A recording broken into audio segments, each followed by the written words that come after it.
No one really likes to talk about it, but money is a requirement in our society. You and I do need money for food.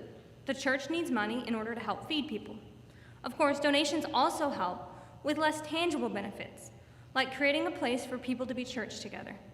There are lots of wonderful people who can tell you all about the specifics of the ministries here at Ridglea. I'm actually not one of those, but instead I'd like to talk to you about the church as a community. Let's start this story way back when I was 11 years old. Just to give a little context, I was a regular church attendee, although not here, and my junior high school was a private Christian school.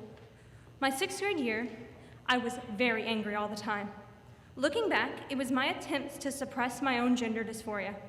But at the time, all that I knew is that I was angry. I got a reputation for hitting people over the head with books, whatever book I had in my hand at the time, and I was always carrying a fantasy or sci-fi book in my hand, seeking any opportunity to read and escape for a while. I didn't want to be angry, but nobody really attempted to find out why I was. Fast forward to my college experience. I had already caused myself permanent back problems from dealing with the dysphoria by myself. It was my first time at a public school. I lived on campus and met a huge variety of people. I went to a different church. This one didn't accept all queer identities, but it didn't necessarily condemn all people either. So it was a very different message from what I'd heard growing up. I still had no support and little knowledge. After graduating from university, I worked in a super stressful environment for a while. Then March 2020 happened. I was taking 2 college classes that suddenly switched to online. My job as a substitute teacher decided to pay me without requiring me to work, not even remotely, which was so fortunate for me. So once my college finals were done, I decided to shave my head, just because it was a pandemic, and why not? You only live once, right? The first time I saw myself in the mirror with a shaved head was literally life-changing for me. I felt like myself for the first time in a way that I had never done before. Cue me suddenly having to confront all those gender-related questions I'd been pushing aside and pushing aside.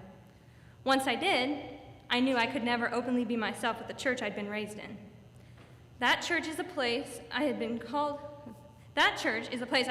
out for not conforming to gender norms, even as far back as elementary. I was 6 the first time I remember being told I wasn't dressing appropriately for a little girl. So my sister and I Googled a site that lists queer-affirming churches. From there, we found Ridglea Christian Church. We stepped out of our comfort zone and into a family. There were a number of ministries we saw and experienced firsthand. But bigger than the large actions and the important direct messages, I remember feeling like I could actually be myself here. The fact that people commented about my storytelling voice when reading the scripture passages. I was seen as myself and recognized as a person. I know that when I eventually get top surgery, this church will pray with me and for me, and not against me.